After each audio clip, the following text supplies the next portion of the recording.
just want to chat a little bit about preparing for competition. What I see far too commonly are lifters trying to peak, trying to max out all the time, even from session to session. And sometimes I hear in some gyms they do like a heavy Friday, where every Friday or every Saturday they max out.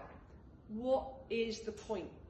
What is the point? If you think about a pyramid and having a big foundation, the bigger that foundation, the higher the peak is going to be.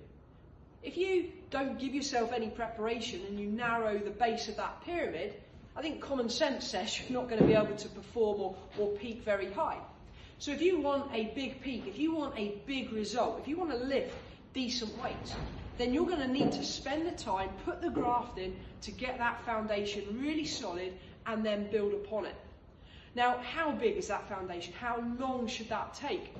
It depends on the lifter. If you're looking at a young lifter who is inexperienced, who is progressing really quickly, then I would say probably 4 weeks is enough to be able to train and then test, train and then test.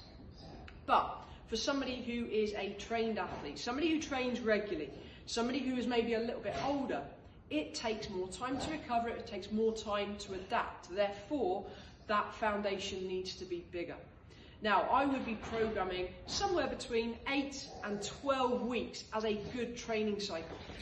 8 weeks gives you time to build the volume, it gives you time to adapt to that, it gives you time then to increase the weight to then factor in recovery.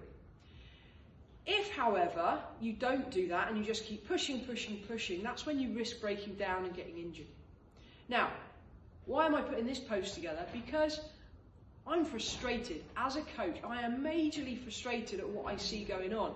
I see lifters trying to peak all the time and it just doesn't make any sense to me.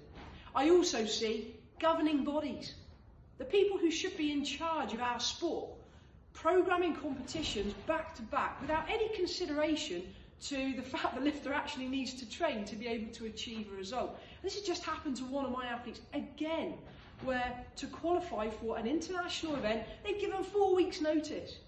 4 weeks, come on guys, like what is that? Where is the logic in that? And if this is happening at top level, if this is happening with our governing bodies, the inability to plan properly, the inability to give athletes the notice they are needing to be able to train effectively, how are we expecting to get results? And you wonder why so many lifters struggle to improve. So, as a coach, often I ignore that. Right? We train through competitions. We choose a competition that is a decent length of time away and we build up to it. If there's another competition in between, we just train through it. Train intelligently, plan ahead and try to find yourself between 8 and 12 weeks as a good training cycle.